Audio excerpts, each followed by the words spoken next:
अन्न व नागरी पुरवठा मंत्री छगन भुजबळ यांनी गोळीबार प्रकरणात गृहमंत्री काय करू शकतात असे म्हणत मला देखील खूप वाईट वाटलं. विनोद घोसाळकर अनेक वर्ष त्यांनी माझ्यासोबत काम केले होते.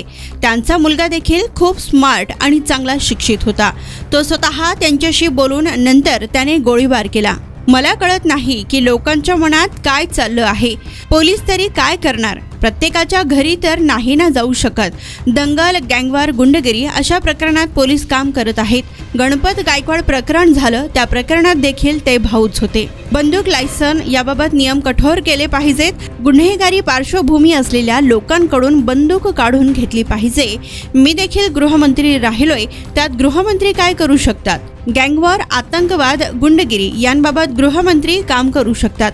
प्रत्येकाला गृहमंत्री संरक्षण देऊ शकत नाहीत असे यावेळी छगन भुजबळ यांनी म्हटले. मला सुद्धा खूप वाईट वाटलं, कारण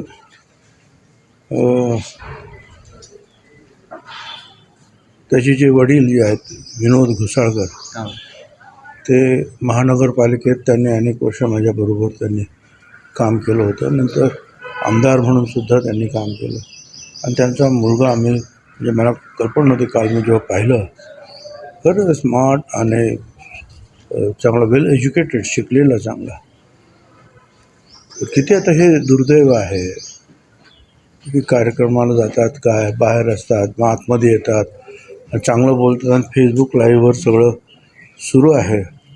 आणि मग बस उठून, म्हणजे किती मला काय कळत नाही लोकांच्या डोक्याला झालं आहे काय. आणि ते स्वतःही तो गोळी मारून घेतो. कोण मॉरिस वगैरे कोण आहे, तो स्वतःही गोळी मारून तो तर अगोदरच गेला. आणि दुर्दैवाने जे आहे, अतिशय एक चांगला मुलगा, वेल बिहेव्ड, मला असं वाटतं. आता त्या कुटुंबाच्या दुःखात आम्ही सगळेच सहभागी आहोत. परंतु कसं, पोलीस तरी त्याला काय करतात, किंवा तुम्ही असले तरी काय करतात? म्हणजे फेसबुक लाईव्ह चालू आहे, काय करू शकता का तुम्ही? फटदिशी एखाद्यानं जे आहे खिशातून काढायचं रिव्हॉल्वर, पिस्तूल आणि सटासट गोळ्या लावायच्या, कसं काय होईल मला तुम्ही सांगा. पण पोलीस का प्रत्येकाच्या घरात जाणार? तुमचे मित्र तुम्ही घेऊन बसता, किंवा आपल्यामध्ये भांडण काहीतरी असतं. पोलीस जे आहेत की चोऱ्या माळ्या, काय मोठी काय दंगल वगैरे काय होते, गँगवार आहे किंवा आतंकवाद आहे, याच्यामध्ये जरूर त्यांचा किंवा बंदोबस्त आहे, किंवा त्यांनी मागितलेले आहे संरक्षण, त्यांचं संरक्षण करणं, अशा अनेक गोष्टी करतच असतात पोलीस. परंतु आता घरातलीच ही माणसं एकमेकाच्या, गणपत महाडिक आणि ते कोणतं महेश महाडिक, ते सुद्धा भाऊच आणि आपसातलं भांडण. आणि हे पण जे आहे दिसत आहेत तर मित्रच दिसतात, एक खास मित्र. कार्यक्रमात गेले, त्याच्या कार्यालयात गेले, त्यामुळे डोकं चक्रावतं कधी कधी की कुणावर विश्वास ठेवायचा. आणि फारच भयंकर प्रकार जे आहेत घडत आहेत.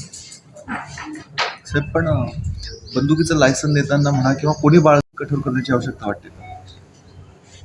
करायला पाहिजे, ते कठोर करायला पाहिजे. अशा याच्या जे असतील, किंवा जर तुम्हाला असं लक्षात आलं की अशा हा जो एखादा ग्रस्त हा वाईट मार्गाने जातो आहे, किंवा त्याचे वाईट धंदे आहेत, आणि त्याच्याकडे जर अशा प्रकारचं जर काही वेपण असेल, शस्त्र असेल, तर ते पोलिसांनी काढून घ्यायला पाहिजे, त्याच्यावर कारवाई करायला पाहिजे. आणि देतानासुद्धा जे आहे सांभाळून दिलं पाहिजे. अनेक गोष्टी असतात आणि लोक मागतात, कारणं पण असतात, त्यावेळेला द्यायलासुद्धा पाहिजे. पण जर पोलिसांना असं आढळलं की हा एका वाममार्गाने जाणारा एखादा हा ग्रस्त आहे, किंवा दादागिरी वगैरे करणारा असेल, गुंड प्रवृत्तीचा असेल, तर मला असं वाटतं त्याच्यावर लक्ष तर ठेवायला पाहिजेच. कारण मला असं कळलं ह्या मॉरिस वगैरे कोण, हा मला वाटतं 1-2 वर्ष जे आहे कुठल्या तरी एका गुन्ह्यामध्ये जे आहे 2-1 वर्ष जेलमध्ये जाऊन आलेलं होतं. त्याच्याकडे शस्त्र कसं काय आलं मला काही कल्पना नाही. साहेब, हे सगळं होत असताना काही फोटो पण व्हायरल झाले मंत्र्यांसोबतचे, नेत्यांसोबतचे, त्या गुन्हेगारांचे. ते होतेच ना, ते सगळे बरोबरच होते ना. आता हे पण बरोबर काम करणारे होते, ते सुद्धा जे आहेत वेगवेगळ्या मंत्र्यांबरोबर वेगवेगळ्या पक्षात काम करणारे लोक होते. म्हणजे गणपत महाडिक काय, किंवा त्याचा तो महेश महाडिक काय, आणि पण त्याहीपेक्षा जे आहेत ना ते एकमेकांचे नातेवाईक होते. आणि मग ते पक्षाचा उपयोग करून एकमेकावर काय प्रेशर आणत होते का त्रास देत होते का टॉर्चर करत होते, काही कळायला काही मार्ग नाही. आता हा पोलीस तपासाचा भाग आहे. पण याबाबत